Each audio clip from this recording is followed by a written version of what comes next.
I'd considered making my own video on IGN's coverage of the Veilguard and going through all the specific points they were talking about. But then I had second thoughts. The reality is that at this stage, and I've made this relatively clear on the channel, I'm extremely lukewarm about Dragon Age the Veilguard. And I'd say that lukewarm is a bit of a euphemism, to be perfectly honest. Regardless of how much I try to bring some enthusiasm to the table, I simply can't succeed at it. And the reasons for this are several-fold. I am simply not down with the aesthetics of this game. I personally think the aesthetics of any game are very important, and I find them largely unappealing. The only thing I find appealing and cool are the environments. But the characters, as I've said many times, look like silly putty, like Play-Doh. They have something uncanny valley going on when they look at you, these kind of zombie-esque staring eyes that remind me of a lot of games that I thought really were lacking in the facial expression department. And the entire aesthetic of the game thus far resembles nothing so much as an MMO, or maybe a mobile game, and I get it. The origins of this game were precisely to be some kind of MMO, right? So it makes sense, but I am just very lukewarm about this game. The only thing that's keeping me interested in the game is the story, the lore, the history of the elves, Solus, the Evanuris, the dwarves, the titans, the blight, all that good stuff.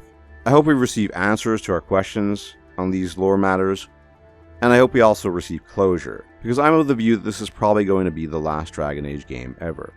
Am I sure of this? Absolutely not, but I think it's very likely. But I will continue talking about Dragon Age. Obviously, I'm going to play the game, and before the game is released, they're going to be showing the character creator and some other things, so I'll probably comment on that stuff.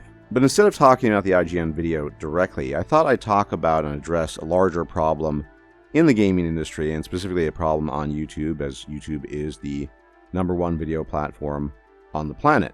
And that is the divisive question of whether or not you can trust reviewers. You have huge platforms such as IGN or Eurogamer and a number of others, and curiously, every time they bring out a review, it's almost always overwhelmingly positive.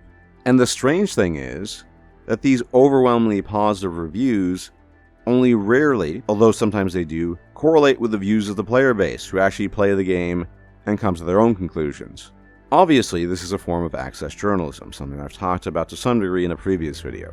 IGN, Eurogamer, and others are simply not in a position to give negative reviews. So the woman narrating the IGN gameplay and telling us about her experience with it was not in a position to express quote-unquote negative thoughts and be honest. If that had been the case, maybe she was being honest, but ultimately, it's impossible to tell.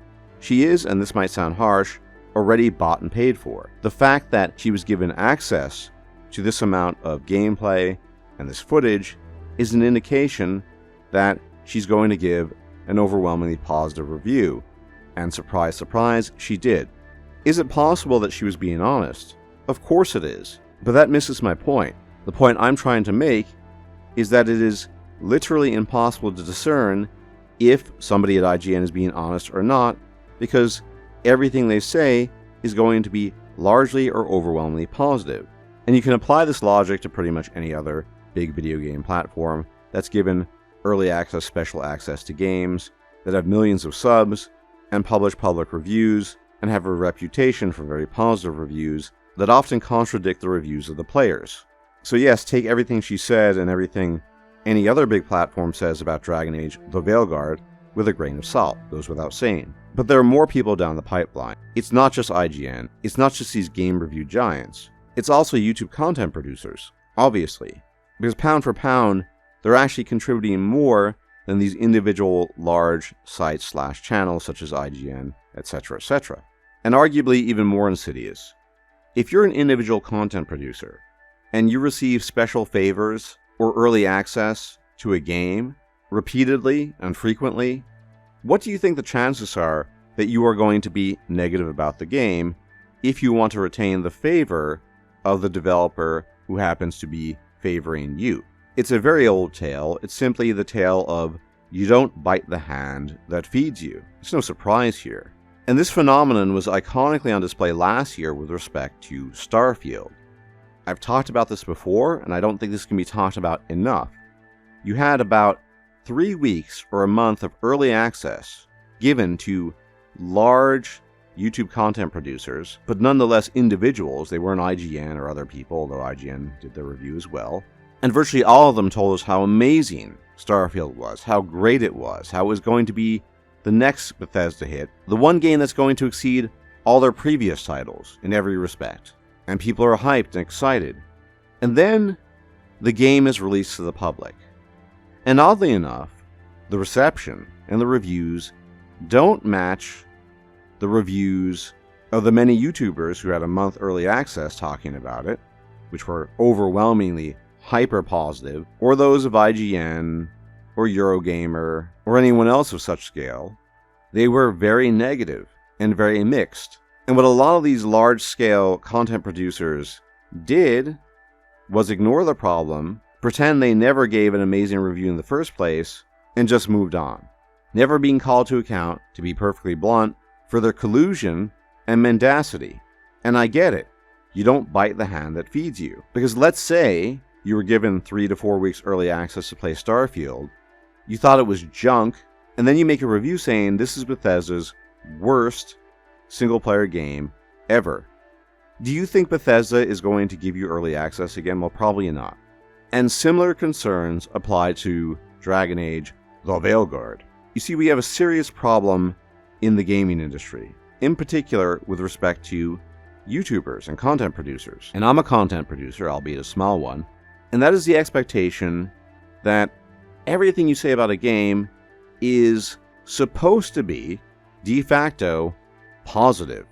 If you're a little bit critical, if you're quote-unquote negative, then you'll be instantly pigeonholed into some sort of hater, even if you're not a hater. Because the politics, if you will, of YouTube game reviews and YouTube game content is such that you have all these different categories. If you're critical of something, then you're a hater. If you're positive about something, you're a shill.